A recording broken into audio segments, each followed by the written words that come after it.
Hello everyone, welcome to another podcast and today we are going to talk about something really important which is cyber security. आज का time complete digital age है।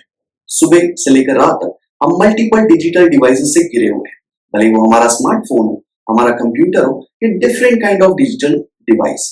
और इस digital age के अंदर cyber threat से बच के रहना अपने आप में एक मशक्कत है। और इस टॉपिक पे बात करने के लिए आज हमारे पास में काफी खास मेहमान है, सब इंस्पेक्टर भारती विश्वकर्मा जी। नमस्कार मैम, बहुत बहुत स्वागत है आपका और बहुत बहुत धन्यवाद, आपने अपने रूटीन टाइम से समय निकाल कर हमें समय दिया। तो भारती जी, हम बेसिक बातें करेंगे रिलेटेड टू साइबर सिक्योरिटी। मैं भी एक फैकल्टी हूँ, एक स्कूल के लिए डिजिटल डिजाइन करता हूँ, तो मैं थोड़ा सा इस पार्ट से जुड़ा हुआ हूँ और प्रॉपर इंदौर से ही हूँ हमेशा से, तो यहाँ की लोकल न्यूज वगैरह से काफी रियल टाइम कनेक्टेड रहता हूँ। जैसे कि मैं जानता हूँ कि हमारा इंदौर एक एजुकेशनल हब है और काफी सारे बच्चे अपना कैरियर बनाने के लिए यहाँ पे different different villages, different different city से आते हैं। और specially when we talk about the females girls, तो जब यहाँ आते हैं तो उनको डिफरेंट काइंड ऑफ चैलेंजेस होते हैं। Challenges like finding a home, finding a proper PG, या फिर अगर एक्स्ट्रा कुछ पॉकेट मनी के लिए उनको किसी तरह से कोई वर्क बाय होम करना है, और मान लीजिए अगर उनको किसी इन्वायरमेंट से कनेक्ट होने के लिए कुछ अंडरस्टैंडिंग करना है, और सबसे इजीएस्ट वे होता है इंटरनेट पे सर्च कर लेना। बट क्या ये सच में इजीएस्ट और सेफ वे होता है या इसके अपने कॉन्सिक्वेंसेस हैं? Over to you.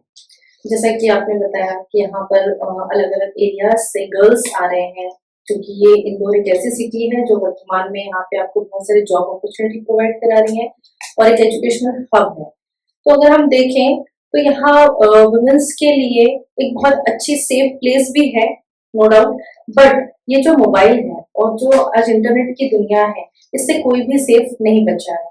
तो जैसे अगर मान लीजिए कोई बच्ची यहाँ पर आती है स्टडी के लिए, तो सबसे पहले उन्हें, जैसा आपने कहा कि पीजी ढूंढने की प्रॉब्लम होती है, तो वो ऑब्वियसली गूगल करते हैं कि गूगल पर हम देख लेते हैं कि कहीं नियरेस्ट कुछ पीजी अगर हम उन्हें मिल जाए और चीपेस्ट प्राइस पर। बट हर चीज जो हम गूगल पे सर्च करते हैं ना, वो जरूरी नहीं कि सही हो, ऑथेंटिकेटेड हो, वो फेक भी हो सकती है।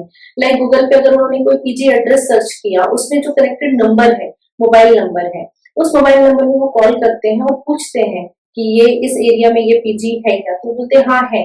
ओके, तो आप कब शिफ्ट करना चाह रहे हैं, तो बताते हैं कि हम नेक्स्ट मंथ से शिफ्ट करेंगे, क्या उसका प्राइस होगा, क्या रेंट होगा, इस तरह से। अब क्योंकि उन्होंने पिक्चर्स में बहुत अच्छे अच्छे लोकेशंस देखे होते हैं, तो हाँ कर देते हैं और वो उनको क्यूआर सेंड कर देते हैं कि आप इतना इतना पेमेंट इस पे कर दीजिए, या फिर हम आपको कोई लिंक सेंड कर रहे हैं, आपका 6 मंथली पैकेज इतना रहेगा या 1 मंथ का आपको जो है वो एक सिक्योरिटी डिपॉजिट करना होगा। इस नाम से क्या होता है कि वो लोग उनसे एक्स्ट्रा अमाउंट मांग लेते हैं। तो चूंकि बच्चे हैं तो वो 10,000 20,000 ऐसा पेमेंट कर देते हैं, इससे भी ज्यादा 50,000 तक भी पेमेंट वो कर देते हैं। लेकिन बाद में जब वो यहाँ पे रहने के लिए आते हैं, तब पता चलता है कि उनके साथ फ्रॉड हो गया। क्यों? क्योंकि वैसा जो नाम का पीजी है वो उस जगह पे उनको नहीं मिलता, दोबारा उस मोबाइल नंबर पे कॉल किया जाता है तो वो जो मोबाइल नंबर है वो नॉट अवेलेबल होता है, नॉट रीचेबल होता है या स्विच ऑफ होता है, जिसके बाद में उन्हें पता चलता है कि उनके साथ फ्रॉड हो गया। तो ये एक बहुत पहली समस्या उनके साथ ये हो जाती है। Sir ma'am, 2 minute and action. बाकी मैं रिसेंटली मैं सुन रहा हूँ कि काफी बच्चे ऑनलाइन काम के लिए सर्च करते हैं, वर्क बाय होम करना चाहते हैं उनकी एक्स्ट्रा पॉकेट मनी के लिए या अपनी फैमिली वालों को सपोर्ट करने के लिए। बट कहीं ना कहीं किसी तरह से टेलीग्राम की लिंक आके या डिफरेंट काइंड ऑफ प्लेटफॉर्म के थ्रू उनको फ्रॉड किया जा रहा है, उनके साथ प्रॉब्लम क्रिएट की। इस बारे में कुछ बताना चाहिए? बिल्कुल। अभी जैसे अगर हमने बात किया कि ये सिर्फ अकेले बाहर से आने वाले बच्चों के लिए नहीं है, जो इंदौर के भी बच्चे बच्चियां हैं उनके साथ भी यही हो रहा है, क्योंकि एजुकेशन के साथ साथ वो चाहते हैं कि हमें कुछ पॉकेट मनी हम बना लें या अपना कुछ साइड जॉब कर लें। तो इसके लिए क्या होता है कि वो वर्क फ्रॉम होम के जो आजकल इतने एडवर्टाइजमेंट फेसबुक पर, चाहे इंस्टा पर और अलग अलग वेबसाइट्स पे जो चल रहे हैं वो देखते हैं, उससे इन्फ्लुएंस हो जाते हैं। और जिसमें हमारा है टेलीग्राम टास्किंग, ये सबसे आजकल फेमस में है, क्योंकि बच्चे क्या कर रहे हैं, टेलीग्राम टास्किंग एक ऐसा केस हो जाता है जिसमें बच्चों को वहां पर कुछ नए नए टास्क दिए जाते हैं कि अगर आपको ये जैसे मान लीजिए कोई होटल है, कुछ मूवीज के स्लॉट है, इनको आपको लाइक करना है और लाइक करने पर जो है आपको कुछ अमाउंट जो है वो पे किया जाएगा। तो यहाँ पर इनके साथ पहले तो टेलीग्राम पे चैटिंग की जाती है, उनको पूरी तरह से कन्विंस कर लिया जाता है कि जेन्युइन है, इसमें कुछ नहीं होगा और आपको बेनिफिट ही है। तो बच्चे इसमें जो है इस जाल में फंस जाते हैं। और फर्स्ट टास्क उनको जो दिया जाता है कि आपको 30 मूवीज का हम एक स्लॉट दे रहे हैं फॉर एन एग्जाम्पल, और उसमें उनको लाइक करना है और आपको 500 रुपए जो है वो मिल जाएंगे। अब बच्चे सोचते हैं यार कि जब हम पढ़ाई के साथ साथ अगर हमको 2 मिनट 3 मिनट के लिए लाइक करना है और अगर हम 500 रुपए कमा पा रहे हैं तो इट्स वेरी बेटर। तो इसीलिए वो इस तरह से कर लेते हैं। और जब वो 500 रुपए वो क्रेडिट करना चाहते तो वो इजीली क्रेडिट भी हो जाते हैं, तो बिलीव बन जाता है। ऐसे ही करके वो धीरे धीरे 10,000 20 करीबन 50,000 तक वो इससे कमा लेते हैं। अच्छा। अब चूंकि जब वो 50,000 कमा चुके हैं तो उनका बिलीव और स्ट्रांग हो जाता है, और बिलीव स्ट्रांग होने के साथ ही अब जो स्कैमर्स हैं उनके लिए ये मतलब उन्होंने फिशिंग किया था वो बहुत ही उनके लिए अब अच्छी चीज हो जाती है। अब यहाँ पर उन्हें एक नया टास्क दे देते हैं कि गोल्ड, प्लेटिनम, सिल्वर, ऐसे उनके डिफरेंट नाम दे दिए जाते हैं कि ये हमारा मैडम अब एक सिल्वर एक टास्क है जिसमें आपको अपने तरफ से 75,000 रुपए लगाने हैं, इन्वेस्ट करने हैं, और आप जब इन्वेस्ट करेंगे तो आपको इसका 25 बढ़ के मिलेगा। 75 से प्लस 25% आपको बढ़ के मिलेगा। तो इस तरह से वो लोग इनके जाल में फंस जाते हैं और अब वो 75,000 जो है अपने तरफ से लगाते हैं। तो धीरे धीरे क्या होता है कि एक पर्टिकुलर अमाउंट जो है वहां पे शो होता है, इनको एक फ्लक्चुएट होता है एक ऐप पर कि हाँ ये बढ़ते बढ़ते 2 लाख 3 लाख तक हो चुका है। और इसी तरह से ये गोल्ड और प्लेटिनम में भी धीरे धीरे पैसा इन्वेस्ट करते जाते हैं। जब ये पैसा आप वापस से ये लेना चाहते हैं, क्रेडिट करना चाहते हैं, तो फिर ये स्कैमर्स से जो बंदा है वहां पर जो इनको टेलीग्राम टास्किंग दे रहा है उससे पूछते हैं कि क्या हम इसको क्रेडिट कर सकते हैं, तो वो क्रेडिट नहीं होता है। उनका बताना पड़ता है कि चूंकि आपने 2.5 लाख तक कमा लिया है तो अब इस पर टैक्स लगेगा। तो ये जो टैक्स का मनी है वो आप इतने परसेंट है, कभी 10%, 20%, 30% के नाम पर वो उनसे मांग लेते हैं। तो दोबारा से बच्चे फिर ये सोचते हैं कि जब हमने 2.5 लाख कमा ही लिया है तो ये 2.5 लाख को हमको निकालना है, तो 50,000 हम और दे सकते हैं या 1 लाख हम और दे सकते हैं। तो इस तरह से वो इसमें पैसा और इन्वेस्ट या फिर उस फ्रॉडस्टर के कहे हुए खातों में डाल देते हैं। इसके बाद में जब फाइनली वो सारा पैसा, सारा अमाउंट जब वो क्रेडिट करना चाह रहे होते हैं बार बार और डिनाई होते जाता है, नहीं निकल पाता है पैसा, तब उन्हें लगता है कि कहीं ना कहीं हमारे साथ फ्रॉड हो गया है। अब ये जो इस तरह की चीजें होती हैं ये आखिरी तक व्यक्ति को लगता ही नहीं कि उसके साथ फ्रॉड हुआ। उन्हें ये लगता है कि हम जो टेलीग्राम टास्किंग के थ्रू जॉब कर रहे थे उस जॉब में जो पर्सन है उसने हमें पैसा नहीं दिया, हमें मतलब हमारा क्या चाहिए सैलरी नहीं दिया। तो हमारे पास शिकायत ऐसे आते हैं कि हमने टेलीग्राम टास्किंग के थ्रू जॉब किया था और हमारा इतना इतना सैलरी हुआ है बट वो हमें सैलरी क्रेडिट नहीं करने दे रहा है। बाद में हम जब उसका रिवर्स इन्वेस्टिगेशन करते हैं तो हमें पता चलता है कि इनके साथ में ये फ्रॉड हो गया है। स्कैमर्स ने इन्हें जो है बदला के इन्हें कुछ अकाउंट्स नंबर दिए थे, उन अकाउंट्स नंबर में इनसे जो 2.5 लाख 3 लाख रुपए निकलवा लिए गए हैं, ट्रांजेक्शन हो चुका है और अब वो पैसे जो है फ्रॉडस्टर्स के पास में जा चुके हैं। तो यहाँ समझना ये जरूरी है कि आपकी साइकोलॉजी को हिट किया जाता है, आपकी बेसिक नीड को अंडरस्टैंड करने के बाद में आपको इस तरह की लालच दी जाती है कि बहुत कम मेहनत से आप पैसा कमा सकते हैं। और यहाँ मैं चाहूंगा कि हम लोग खुद भी सोचें कि क्या सच में किसी तरह से आसानी से हजारों लाखों रुपए कमाए जा सकते हैं, क्योंकि हमेशा ये शॉर्टकट जो होता है ना ये हमें कहीं ना कहीं फंसाता जरूर है।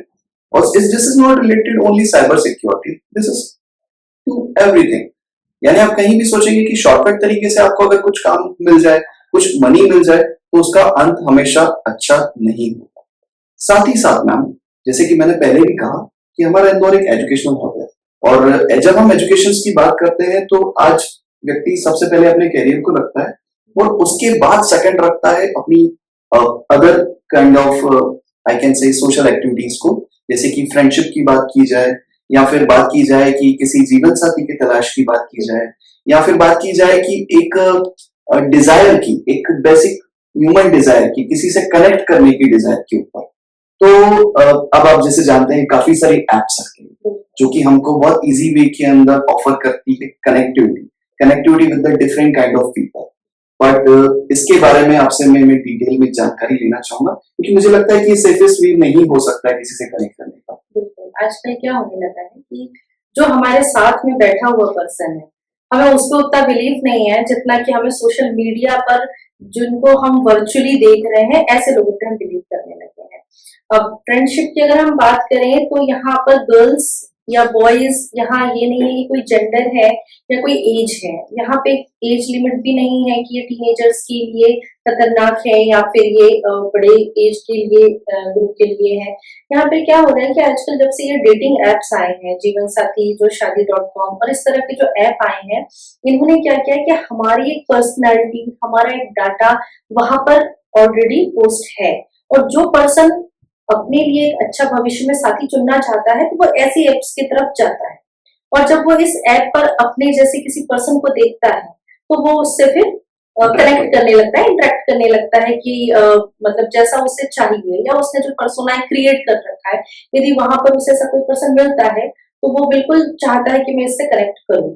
अब वहां पर जरूरी नहीं है कि यहाँ पे कुछ फर्जी नहीं हो रहा हो। दैट मीन्स जिस पर्सन से आप मिल रहे हैं, या टिंडर ऐप है या जो भी आपका डेटिंग ऐप है, अगर आप उस पर जिस भी पर्सन से कनेक्टिविटी बना रहे हो, वो गर्ल हो या बॉय हो या एआई हो, ये बिल्कुल नहीं पता है। लेकिन चूंकि हम इस तरफ है, पर्दे के इस तरफ है, तो हमें लगता है कि हाँ ये जो पर्सन है वो रियल है, तो वो रियल समझ के उनसे बातचीत करते हैं। अब इसमें क्या होता है खतरनाक की इसीलिए है क्योंकि जहां तो अगर एक इमोशनल कनेक्टिविटी बनाने की बात आ रही है तो पर्सन 1 महीना, 2 महीना, 3 महीने बहुत अच्छी उनसे बॉन्डिंग क्रिएट कर लेते हैं। स्टार्टिंग से उनके पर्सनल के बारे में पूछते हैं, हो सकता है इनकी जो कमियां हैं उन कमियों को भी वो इग्नोर कर देते हैं, तो उन्हें ऐसा लगने लगता है कि यार जो रियल वर्ल्ड है जहाँ पर मेरी इन कमियों को कोई नहीं मतलब वो देख रहा है और हर कोई जज कर रहा है मुझे, बट यहाँ पर जो है ये पर्सन मुझे जज नहीं कर रहा है, तो एक स्ट्रॉन्ग कनेक्टिविटी बन जाती है। धीरे धीरे क्या होता है इन लोगों के बीच में एक एक बहुत अच्छा सॉफ्ट एक वो बन जाता है, फ्रेंड्स बन जाता है, और जिसके कारण कि ये एक दूसरे को गिफ्ट भी लेना देना करते हैं। अब लेना देना कैसे करते हैं कि सामने जो पर्सन है पर्दे के पीछे, उसने इन्हें बता रखा है कि मैं ये मेरा एड्रेस है, तो अगर गर्ल है तो वो बॉय के लिए एक बहुत अच्छा गिफ्ट सेंड करेगी, बॉय है तो वो गर्ल के लिए बहुत अच्छा एक गिफ्ट सेंड करेंगे, और इस तरह इनकी जो बॉन्डिंग है वो और ज्यादा स्ट्रांग होती जाती है। एक समय आता है कि ये एक दूसरे से शादी तक करने की बात करते हैं, मिलना चाहते हैं। अब इस बीच में क्या होता है कि चाहे वो अगर हम बात करें कि जो स्कैमर है बैकएंड पर, वो या तो गर्ल हो सकता है, बॉय हो सकता है, या एआई होता है, तो वो इस साइड अगर गर्ल बॉय है तो उसे इस तरह से मैनिपुलेट करते हैं कि मैं आपसे मिलना तो चाहता हूँ, आना चाहता हूँ, लेकिन जो मेरे पिताजी हैं अभी वो हॉस्पिटलाइज है, उन्हें कुछ गंभीर बीमारी हो गई है और अभी मैं मनी मैनेजमेंट में लगा हुआ हूँ या लगी हुई हूँ। तो वो पूछते हैं कैसा क्या हो गया, क्योंकि अब हम इन दोनों के बीच में इतनी ज्यादा स्ट्रॉन्ग कनेक्टिविटी हो चुकी है, इमोशंस एक दूसरे से शेयर कर चुके हैं, तो वो यहाँ पर बोलते हैं ठीक है मैं क्या कुछ मदद कर सकती हूँ या कर सकता हूँ। तो सामने वाला पर्सन यही सुनना चाहता है, तो बोले नहीं मैं आपसे कोई मदद नहीं लेना चाहता, मेरे पास में अभी काफी मैनेजमेंट है, लेकिन जरूरत पड़ेगी तो मैं आपको बताऊंगा। तो फिर क्या होता है फिर कुछ पॉज के बाद में वो फिर सामने वाले से डिमांड करता है कि क्या आप मुझे इतना अमाउंट दे सकते हो, तो वो लगभग जैसे 50,000, 1 लाख, 2 लाख, जितना भी उसको पता रहता है, क्यों क्योंकि 15-20 दिनों से या 2 महीने से इन्होंने इतनी ज्यादा चैटिंग कर ली है, इतना ज्यादा एक दूसरे के बारे में जान लिया है कि उस स्कैमर को पता है कि इनकी क्या वेल्थ है, इनके पास में कितना मनी मैनेजमेंट है जो ये मुझे पे कर सकता है। तो वो एक बार में कई बार ऐसा होता है कि 1.5 लाख रुपए मांग लेते हैं, और इधर जो पर्सन है जो इमोशनली कनेक्टेड फील कर रहा है वो उसको वो पैसा दे भी देता है, तो वो सामने वाला उनको कोई अकाउंट नंबर देता है, उसमें ही सेंड कर देते हैं,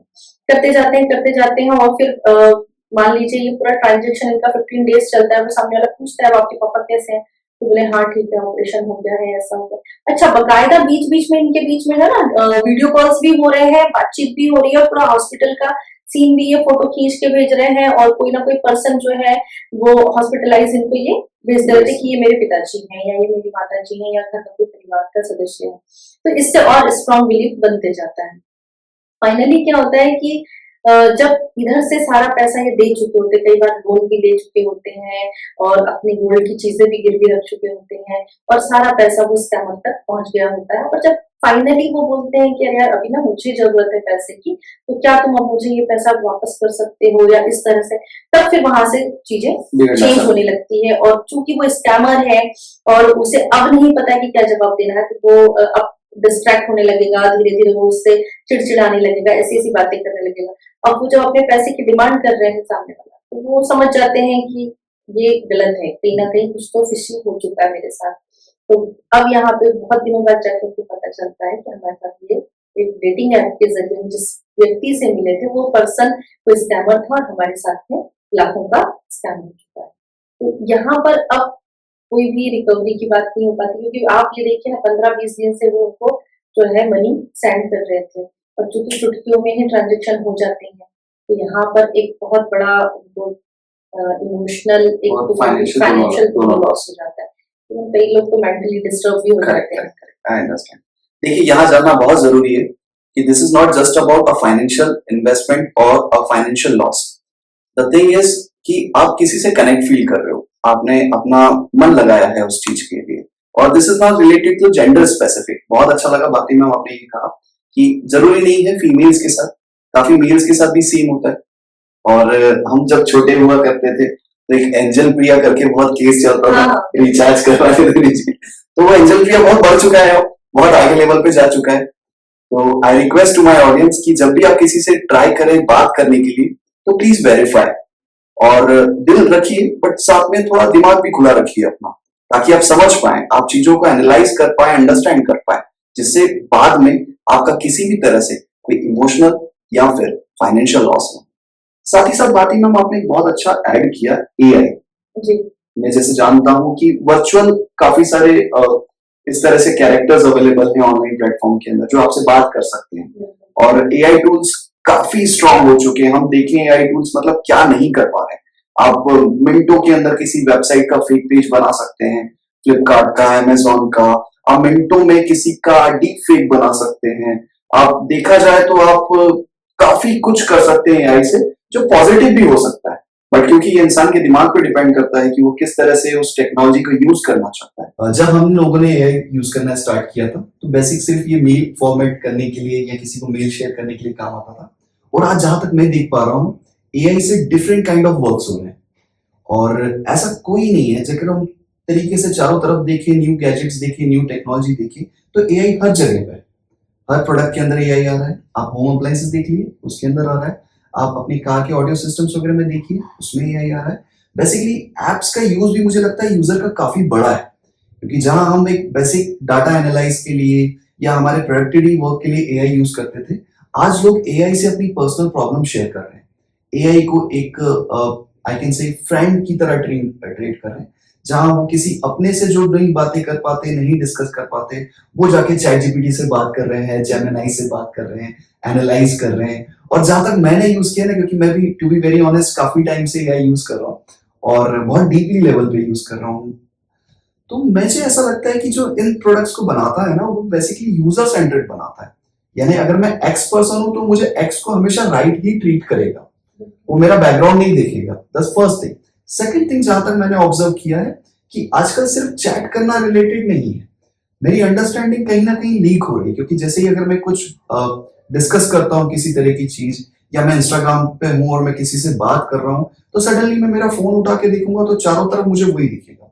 सपोज अगर मैं शूज के लिए रिसर्च कर रहा हूँ एआई से कि मेरा ये ब्रांड मुझे पसंद है और बेसिकली इस तरह का मुझे शूज चाहिए, तो कहाँ से लेना चाहिए एंड ऑल, और थोड़ी देर में मैं देखता हूँ कि मेरे को चारों तरफ शूज के ऐड आना स्टार्ट हो जाएंगे, डिस्कशन स्टार्ट हो जाएंगे, और यहाँ तक कि मुझे मेरा कितना इंपॉर्टेंट है कि मुझे मेरे फुट की केयर करना चाहिए, उसके लिए शूज कितना इंपॉर्टेंट है, यहाँ तक भी बताया जाएगा। तो प्लीज इसके लिए कुछ अगर आप बताना चाहें।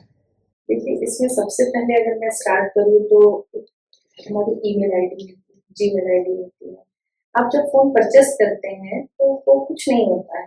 सबसे पहले आप उसमें अपनी जीमेल आईडी डालते हैं, और उसके बाद में आपने, यदि आपका न्यू फोन है, आपने उसको सिंक कर रखा है ओल्ड फोन से, तो सारे आपके कॉन्टेक्ट उसमें आ जाते हैं, आपको पुराना डाटा दिया जाता है। अब यहाँ पर आप देखिए, चाहे आपका व्हाट्सएप हो, टेलीग्राम हो, चाहे आपका फेसबुक हो, इंस्टा हो, ट्विटर हो, आजकल जितने सोशल मीडिया प्लेटफॉर्म है, या आप जो हम बोल रहे हैं ई कॉमर्स प्लेटफॉर्म से, सभी पर उसी जीमेल आईडी से आपने लॉगिन कर रखा है, या इनडायरेक्टली आपने उसको से लिंक कर रखा है। अब यहाँ होता क्या है, अगर हम एआई की यहाँ बात करें तो एआई एक अभी डेवलपिंग स्टेज में ही है, और जो एआई डेवलपर्स हैं वो हमारा एक डाटा गैदर कर रहे हैं। जैसे आपने बोला कि मैं अगर शूज के लिए सर्च करता हूँ तो मुझे वेरियस ब्रांड्स के शू के आपको ऐड आने लगते हैं और आपको अपने पैरों की कैसे देखभाल करनी है, मैनिक्योर पेडिक्योर से रिलेटेड आपको सारे ऐड आने लगेंगे। अब ऐसा इसीलिए होता है क्योंकि आपका जो इंटरेस्ट है, आपने जब एक बार फीड कर दिया तो वहां पर जो गूगल है या जीमेल है, उसने सबसे टाई अप कर रखा हुआ है कि आपके डाटा को वो वहां डिस्ट्रीब्यूट करेगा। और आप देखिएगा कि आपने जब सब ऐप को अलाउ किया है तो आप उसके टर्म एंड कंडीशंस कभी नहीं पढ़ते हैं, जिसमें बिल्कुल लिखा हुआ होता है कि आपके द्वारा दी जाने वाली जानकारी जो है फॉर एडवर्टाइजमेंट पर्पस या फिर डाटा आपका जो है वो कहीं और हम प्लेटफॉर्म्स पर उसको सेंड कर सकेंगे। बेचने की बात मैं नहीं कर रही हूँ, लेकिन यहाँ पर बात ये आ रही है कि वो उनसे शेयर करेंगे। ठीक है, जस्ट आपकी हेल्प के लिए। आपकी हेल्प के लिए क्यों? क्योंकि जब हम आपका डाटा शेयर करेंगे तो आपको और बेहतर विज्ञापन और बहुत अच्छे जो है variety of point of views आपको मिल पाएंगे। तो इसीलिए यहाँ पर आपको मैनिपुलेट करके आपके डाटा को जो है वो अदर जो वेबसाइट्स हैं, अदर प्लेटफॉर्म्स हैं, उनके साथ शेयर किया जाता है। तो इसीलिए ये होता है कि जब आप जेमिनी एआई या फिर आप गूगल असिस्टेंट हो या चैट जीपीटी हो, इनसे जिस तरह की आप इंटरेक्शन करते हैं, यदि आज आपने घर में पेड़ पौधे लगा रखे हैं, अगर आप उनसे रिलेटेड वहां पे आप चैटिंग करेंगे तो वो आपको वेरियस जो फर्टिलाइजर्स हैं उसके बारे में बता देगा, आपको किस तरह से केयर करना है वो बता देगा, नियरेस्ट कौन कौन सी शॉप है वो बता देगा। ठीक है, इसके अलावा आप अगर उनसे इमोशंस आपने देखा, उसने ये जान लिया है कि आप पेड़ पौधों के इतना केयर कर रहे हैं, दैट मीन्स आप इमोशनली थोड़े वीक, मतलब वो आपको एक वहां आपका एक पॉइंट जो है उसने पकड़ लिया है कि ये बंदा जो है वो थोड़ा इमोशनल है। तो इन फ्यूचर जब आप उससे पूछते हैं कि आप मेरे बारे में कुछ बताइए, तो देखिए वो क्या आंसर देता है कि आप बहुत सॉफ्ट हार्टेड हैं, आप जो है किसी का दिल नहीं दुखा सकते हैं, आप एक बहुत अच्छे इंसान हैं। इस तरह से वो आपको जो है आपकी ही पर्सनालिटी में से चीजें निकाल कर, आपको कैसे निकाल रहा है, क्योंकि आपने ही उससे कुछ चीजें ऐसी पूछी थी, चाहे वो कुकिंग स्टाइल के बारे में पूछा हो या रेसिपी के बारे में पूछा हो, अपनी पर्सनालिटी के बारे में आपने पूछा हो। आजकल तो लोग जो है वो अपने पाम की फोटो खींच के भी भेज दे रहे हैं कि भाई अगर कुछ so बिल्कुल आप मुझे एस्ट्रोलॉजिकली कुछ बता दीजिए, अपनी डेट ऑफ बर्थ डाल दे रहे हैं, टाइमिंग डाल दे रहे हैं, मतलब कुंडली के बारे में पूछ ले रहे हैं, अपने भविष्य के बारे में जानना चाह रहे हैं। आपने सब कुछ वहां पर अपना डाटा डाल चुके हैं, जो आपने डाटा पोस्ट किया है उसी डाटा में से वो मैनेजमेंट जमा के आपको आंसर देते हैं और उस डाटा का यूज करके ही वो आपको एडवर्टीजमेंट दिखाते हैं। उसी डाटा से वो आपकी पर्सनालिटी, आपका क्या पर्सोना है, वो सारी चीजों को रिक्रिएट करके आपको सामने वो चीजें लाते हैं। लाइक अगर हम बात करें कि अगर आज की डेट में मैं रील चला रही हूँ और मुझे कुछ बहुत अच्छी चीजें दिखती है, लाइक मुझे कोई साड़ी पसंद आ जाती है और मैं अगर उसको सर्च करती हूँ तो ऑब्वियसली वो मुझे फेसबुक पर भी दिखने लगेगी, इंस्टा पर भी दिखने लगेगी और फिर मेरे पास में वही अलग अलग ब्रांड्स के जो है ना वो ऐड आने लगेंगे। तो ऐसा इसीलिए हुआ क्योंकि उन्होंने मेरी चॉइस को पकड़ लिया। आजकल का जो हमारा ग्लोबल मार्केट है, और अगर हम बात करें कि ह्यूमंस, तो ह्यूमंस क्या है, एक तरह से मार्केट है, मार्केट प्लेस है, यूजर्स हैं, और ये बहुत ऐसी चीजें हैं कि आपके अंदर आपकी विचारधारा क्या चल रही है, आपकी सोच क्या चल रही है, आप किस चीज को लाइक करते हैं, किस चीज को डिसलाइक करते हैं, वो सारी चीजें हमने एआई से डिस्कस कर रखी है और एआई इन्हीं चीजों को मैनिपुलेट करके इसी में से हमारे डाटा को निकाल के हमें ही वो चीजें वो दिखा रहा है।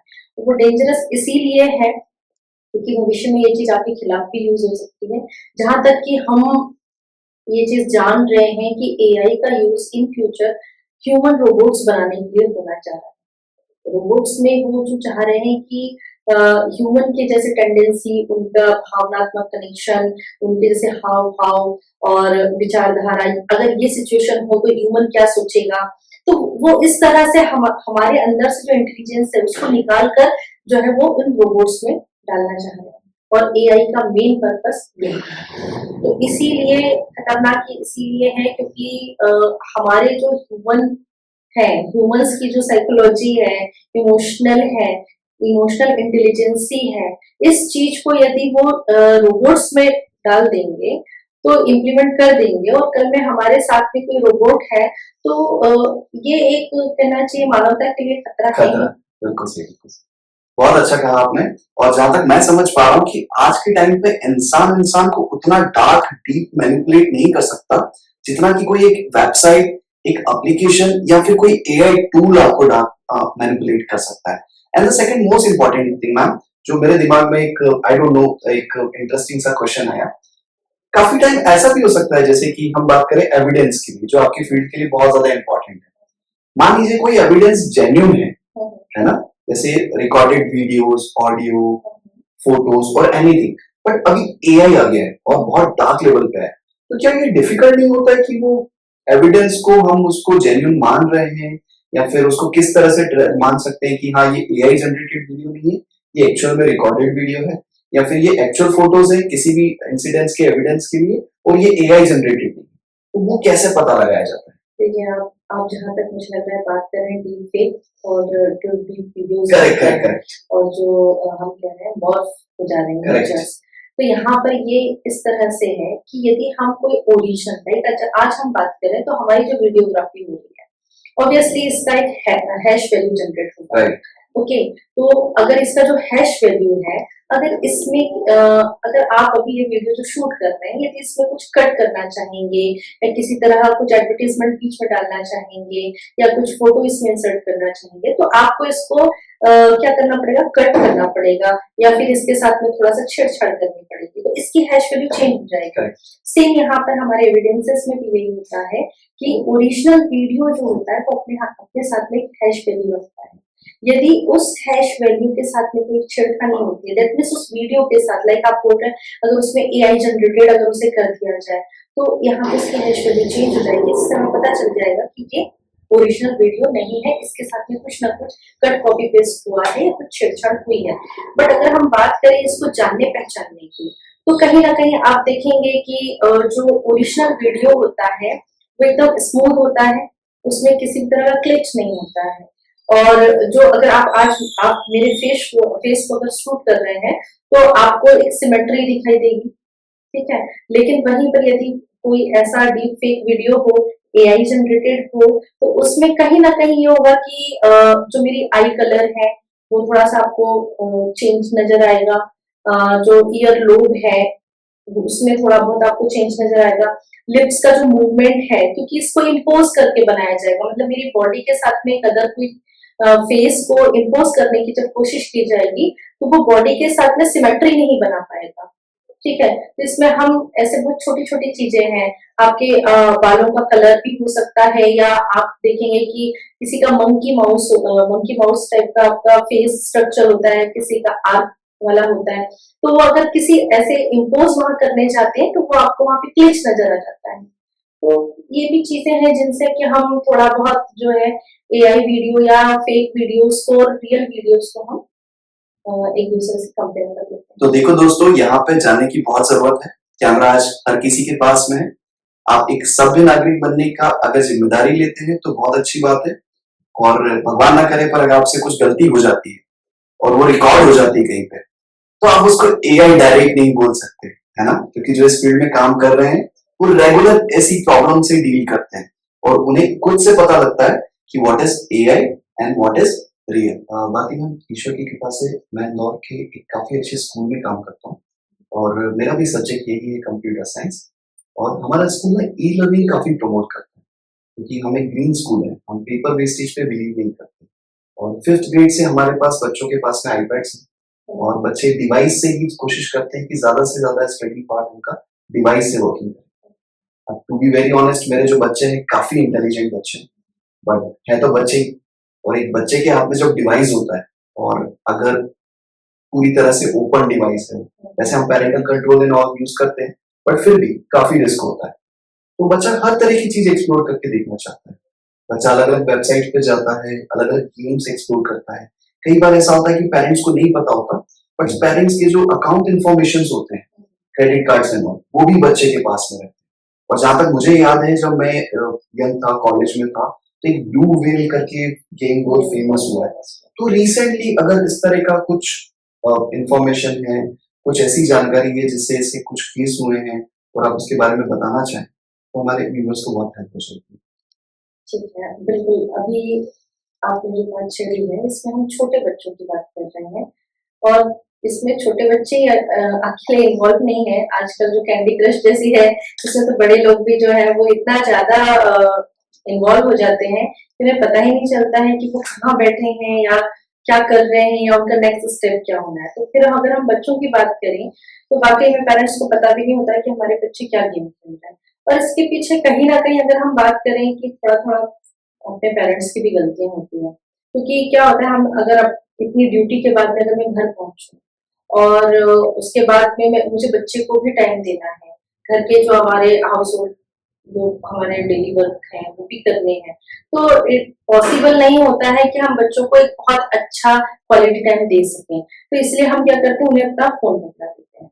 अब उस फोन में बच्चे को सब पता है कि कैसे जो है वो गेम्स डाउनलोड करने हैं और कैसे उन्हें खेलना है, वो सारी चीजें उन्हें पता होती है। बहुत सारी चीजें जो हमें पता नहीं है वो बच्चों को पता है।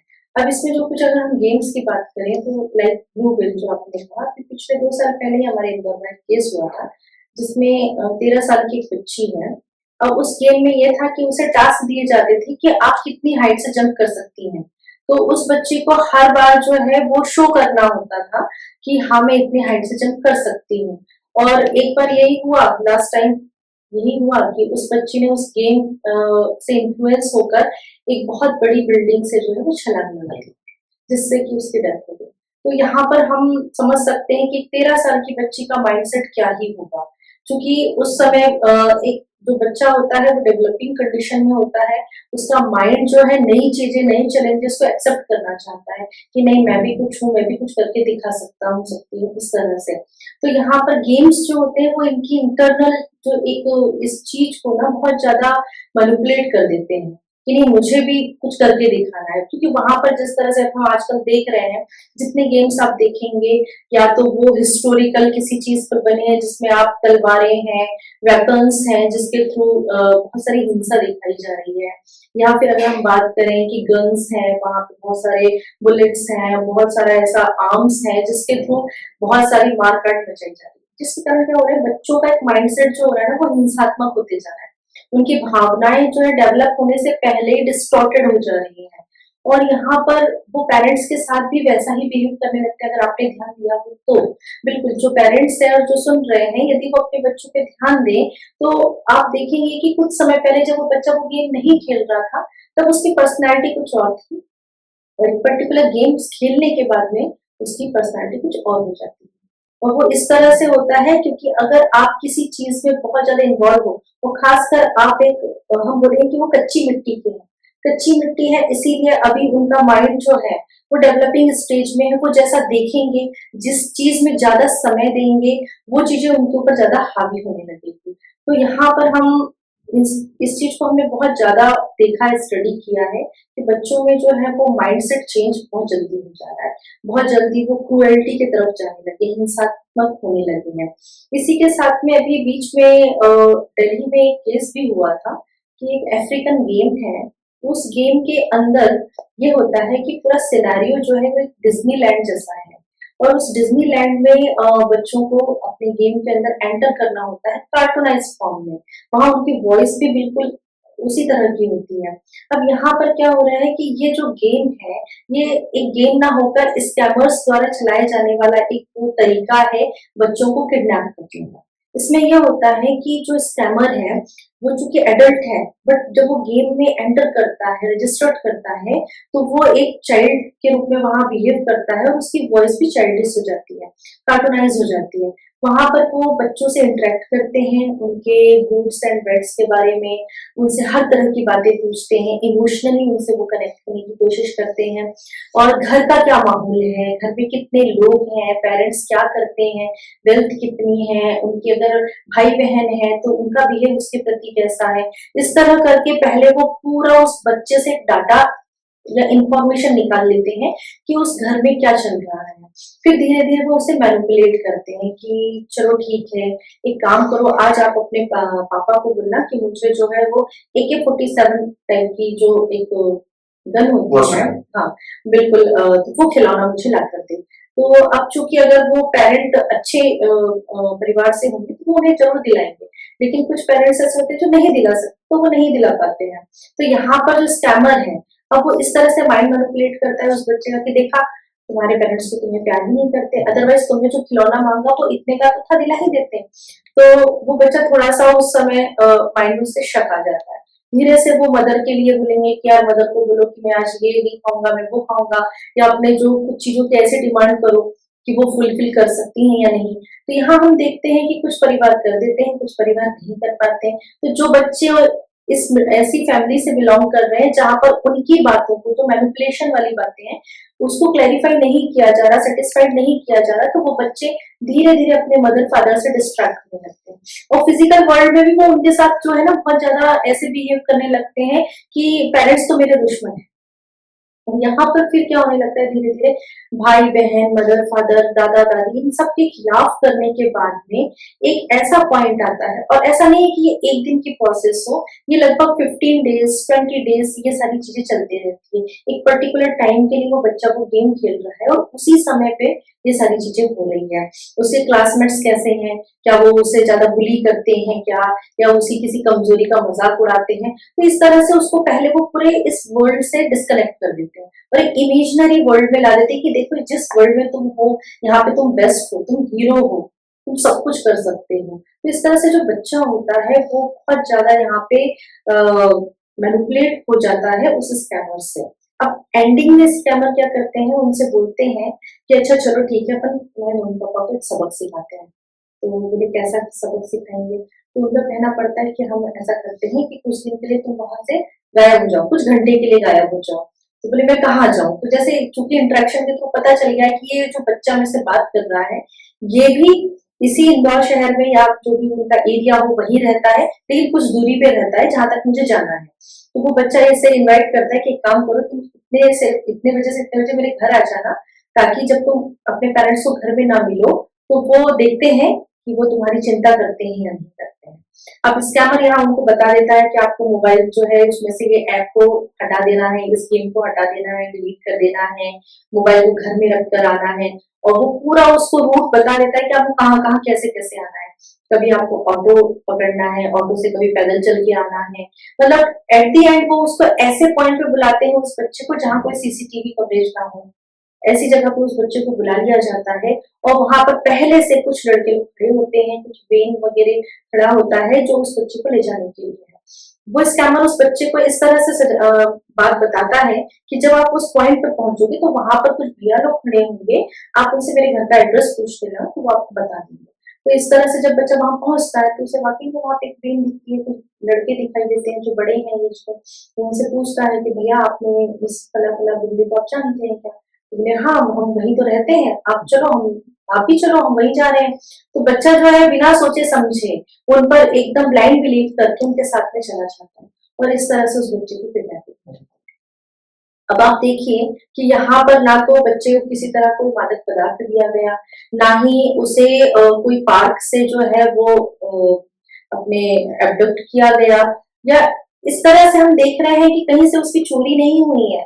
वो बच्चा स्वयं ही खुद से ही मैनिपुलेट होकर स्कैमर्स के बताए अनुसार जाल में फंस जाता है। तो ये एक बहुत बड़ा केस है जो पेरेंट्स से हम कहना चाहेंगे कि आपको पता रहना चाहिए कि आपका बच्चा मोबाइल में क्या एक्टिविटीज कर रहा है। जब भी वो बच्चा मोबाइल छोड़े उसके बाद में आप ब्राउज हिस्ट्री चेक करें कि इसने क्या चीजें सर्च किया था, और इसके अलावा ये किस तरह के गेम्स डाउनलोड कर रखा है इसने। जो गेम्स हैं वो मतलब हार्श हैं, उसमें किस तरह से हिंसा दिखाई जा रही है, तो उसे वो समझाएं और कोशिश करें कि ये लोग बच्चे जो है इस तरह के गेम्स ना खेलें। और पेरेंट्स को भी चाहिए कि उनकी एक्टिविटी अगर चेंज होती है, उनका माइंडसेट चेंज होता है, उनके इमोशंस में कुछ डिस्टॉर्शन दिखता है, तो इस चीज को लाइटली ना लें। मतलब वो देखें कि मेरे बच्चे में क्या चेंजेस आ रहे हैं, क्योंकि जब चेंजेस दिखेंगे तभी हम उनके बिहेव को भाग पाएंगे और उन्हें बचा पाएंगे। और बाकी में जहाँ तक मैंने देखा है, जनसंख्या का अभी भी काफी बड़ा तबका काफी सारी चीजों से अवैध नहीं है। अभी भी हमारे सराउंडिंग में काफी सारे ऐसे लोग हैं जिनको बेसिक कैसे तरीके से यूज करते हैं applications, phones, settings, privacy settings नहीं पता है। भगवान न करे और अगर किसी के साथ किसी भी तरह का कोई इमोशनल साइबर फ्रॉड होता है, कोई फाइनेंशियल साइबर फ्रॉड होता है, तो ऐसी क्या फैसिलिटीज है हमारे पास में गवर्नमेंट की दी हुई, इस पे हम जल्दी से जल्दी अगर कनेक्ट करें तो हमारा कम से कम नुकसान हो जाए। देखिए मनोज जी, हम जिस चीज की बात कर रहे हैं वो एक ऐसी मशीन है जो वो ये रिकॉग्नाइज नहीं कर सकती कि किस पर्सन ने रेहा रजिस्टर्ड किया है। उसके लिए इंफॉर्मेशन ज्यादा इम्पोर्टेंट है, ना कि वो पर्सन कैसा है, वो एजेड है या फिर वो चाइल्ड है या वो एक टीनेजर है। क्योंकि यहाँ पर क्या होता है, ये सारी चीजें इंफॉर्मेशन बेस्ड चलती है। इसमें ये हमसे हमारी डेट ऑफ बर्थ पूछते हैं, हमारा लोकेशन पूछ लेते हैं, एड्रेस पूछ लेते हैं। तो यहाँ पर जो एप्लीकेशन या गेम्स इस तरह से वर्कआउट करते हैं तो उन्हें नहीं पता होता है कि यहाँ कौन सा रेस्ट्रिक्शन लगाना है, क्योंकि किसी भी ऐप में इस तरह की स्क्रिप्टिंग है ही नहीं कि वो पर्टिकुलर एज ग्रुप के लिए रेस्ट्रिक्टेड हो। हाँ, भले ही वो अपने यहाँ पे नोट में लिखते हैं कि ये इस फला एज ग्रुप के लिए नहीं है, बट उसे ये नहीं पता होता है कि कौन से एज ग्रुप का पर्सन इसे डाउनलोड किए हुए हैं। तो मैं वहां पर अपनी एज जो है आज की डेट में किसी भी तरह से बड़ी दिखा दूं या छोटी दिखा दूं, कि मैं बोलूं कि मैं 18 प्लस हूँ, तो वो बिलीव करेगा, क्योंकि वो मशीन है। उसे कहीं से भी रिकॉग्निशन के लिए ऐसा कोई भी फैक्ट नहीं है जिसको वो चेक कर सके। तो यहाँ पर हम ये नहीं कह सकते हैं कि पर्टिकुलर ऐप या गेम या जो भी वेबसाइट्स है उसको कौन चेक कर रहा है। आजकल बच्चे जो हैं वो इतने ज्यादा तेज हो गए हैं, या जेनजीज हैं जिनके पास में हर तरह का शॉर्टकट है, हर समस्या का समाधान है एक तरह से कहें तो। अगर उन्हें कोई वेबसाइट यूज करनी है तो वो वहां पर अपना एज को जो है वो बड़ा दिखाकर भी उसे यूज कर सकते हैं। तो यहाँ पर हम सारा दारोमदार जो हमारा पेरेंट्स पर नहीं है, कि हम अगर कहें कि पेरेंट्स ही उनको पूरे टाइम पर वॉच करते हैं, वो बाय डिफॉल्ट उसमें टैगल ऑन रहते हैं, ऑफ रहते हैं। तो आप अपने अकॉर्डिंग उसको सेट कर लीजिए सबसे पहले तो। उसके बाद में ही आप उसमें जो है जीमेल आईडी इंसर्ट करें, और उसके बाद में फिर अपना डाटा उसमें आप बनाएं या कोई एप्लीकेशन डाउनलोड करें, पहली चीज। और यदि किसी के साथ में फ्रॉड हो ही जा रहा है, हम बहुत सिक्योरिटी से रह रहे हैं, फिर भी फ्रॉड हो जाए, तो हमारे पास में 1930 है, जो मध्य प्रदेश में ही नहीं बल्कि पूरे इंडिया में एक टोल फ्री नंबर है जिसपे कंप्लेंट दर्ज की जा रही है साइबर फ्रॉड की। इसमें आप फाइनेंशियल फ्रॉड से लेकर वुमेन एंड चाइल्ड से रिलेटेड फ्रॉड या क्राइम्स की भी आप कंप्लेंट कर सकते हैं, मिसलेनियस कंप्लेंट्स भी आप इसमें दर्ज कर सकते हैं। और अगर कोई गर्ल है, अगर किसी के साथ में इंस्टा, फेसबुक और इस सोशल मीडिया प्लेटफॉर्म से रिलेटेड किसी तरह कोई ऐसा क्राइम हो जाए जिसमें उसकी वीडियो या फोटोज को मॉर्फ किया गया हो और वो अपना नाम नहीं भी बताना चाहती है, तो भी यहाँ पे www.cybercrime.gov.in पर जाकर वो कंप्लेंट दर्ज कर सकती है। कोई मैंडेटरी नहीं है कि इसमें आपको आपका नाम देना जरूरी हो या आपका एड्रेस देना जरूरी हो। आप अपनी पहचान छुपाकर भी यहाँ पे कंप्लेंट कर सकते हैं। इसके अलावा अगर हम बात करें तो 112 है टोल फ्री नंबर जो हमारे मध्य प्रदेश का है। इस पर भी आपके साथ में किसी भी तरह का अगर आपको फ्रॉड कॉल्स आ रहे हैं, आपको रेगुलर कोई अदर कंट्री से कॉल आ रहे हैं, ये भी होता है जो आपको पहले तो मैनिपुलेट करना चाहेंगे। यदि उन्हें लगता है कि आप मैनिपुलेट नहीं हो रहे तो डिफरेंट डिफरेंट नंबर से आप कॉल करके परेशान करेंगे, तो उन नंबर्स को जो है आप 1930 पर बता सकते हैं, और जहां पर इनको रजिस्टर्ड हो जाएंगे ये नंबर, तो भविष्य में ये नंबर कहीं पे भी कॉलिंग नहीं कर पाएंगे। ये चीज भी है। इसके अलावा हम देखें कि आपको ये भी हो रहा है कि लोन ऐप के जरिए जो फ्रॉड हो रहे हैं, तो सबसे पहले तो हमें ये चाहिए कि हम किसी भी ऐसे ऑनलाइन प्लेटफॉर्म से लोन न लें जिसपे हमें भरोसा नहीं है। सबसे पहले तो हम अपने बैंक में जाके पता करें कि क्या हम एक छोटा अमाउंट का लोन ले सकते हैं या नहीं ले सकते हैं। ये सावधानियां ऐसी हैं जो एक नॉर्मल पर्सन कर सकता है। इसके अलावा अगर हम बात करें किसी महिला का या किसी बच्ची का, किसी गर्ल का या पुरुष का, जो भी जेंडर मायने नहीं रख रहा है, यदि आपका कोई वल्गर फोटो, इमेज या इस तरह की कोई कंटेंट अगर सोशल मीडिया पे वायरल ही कर दिया जाए, तो एक है stopncii.org, आप इस पे भी जाके कंप्लेंट कर सकते हैं। इसमें ये होता है कि जैसे ही आप इस वेबसाइट पे जाते हैं, इस पोर्टल पर जाते हैं, और ये जो आपका फोटो, वीडियो या ऐसा कोई अश्लील कंटेंट वायरल कर दिया जाता है, उसको आप अपलोड करेंगे तो within 24 hour all over world में जितने प्लेटफॉर्म्स हैं, जहाँ-जहाँ पर भी ये वीडियो कंटेंट वायरल हुआ है, ये वहाँ से डिलीट कर दिया जाता है। तो एक ये बहुत अच्छा एक सिक्योर फीचर्स है, जैसे आपने अभी बहुत सुन रखा होगा, अधिकतर आप देखेंगे कि आप एक करीबी ही होते हैं। हुँ। लाइक अगर आप गर्लफ्रेंड बॉयफ्रेंड है, एक दूसरे से है या गर्लफ्रेंड है, तो उन फोटोज को मॉर्फ करवाकर इस तरह से वायरल कर देते हैं। किसी की शादी होने वाली है तो शादी ना हो, उसे तोड़ने के लिए भी इस तरह के कंटेंट्स का यूज़ किया जाता है। तो ये चाहिए कि हम किसी पे भरोसा करें पर इतना भी नहीं करें कि बिल्कुल हमारे एचडी पिक्चर्स खुद हैं। हमें खुद पर भरोसा रखना चाहिए और किसी पे भरोसा नहीं रखना चाहिए। इवन हमारा फ़ोन भी हमें यूज़ करने के लिए किसी और को नहीं देना चाहिए। कोई फ्रेंड है अगर उसने कहा कि मुझे कोई इम्पोर्टेंट कॉल करना है, तो भी आप उसे अपना फ़ोन ना दें। और अगर वो बहुत इमरजेंसी है तो आप खुद नंबर पे डायल करें और सामने रहकर देखें कि वो क्या बात कर रहे हैं। क्योंकि इसमें क्या होगा कि अगर अगर वो आपसे कोई किसी तरह से बात पे नाराज़ हैं, आपसे रिवेंज लेना चाहते हैं, तो वो हो सकता है कि आपके फ़ोन का मिसयूज़ भी कर लें। और ऐसे केसेस हमारे पास में आए हैं।